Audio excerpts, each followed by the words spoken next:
So what is anamorphic? I don't know, but I'm gonna show you how to get it.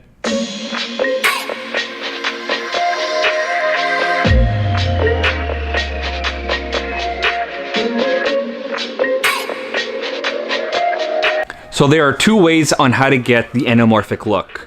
One is by purchasing the anamorphic lenses and adapters. Two is by adding a piece of paper to the end of your lens and adding anamorphic lens flares in post-production. So if you don't have thousands of dollars to spend on anamorphic lenses, this is gonna be the cheapest way on how to get that look. So basically all you have to do is get a piece of black paper, cut a circle out, the same diameter of your rear part of the lens, and then tape it on, and then make sure you cut out an oval part of the black piece of paper. So the reason why you add this piece of paper to the back of the lens is because it actually changes the way your bokeh is gonna look, which kind of emulates the look of anamorphic lenses.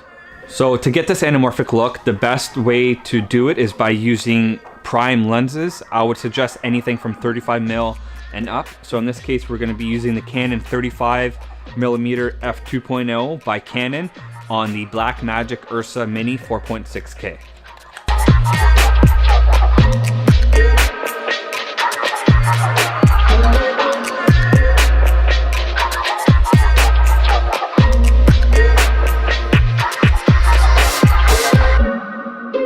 So the lens flares that I used in the video are basically from a company called Tropic Colour.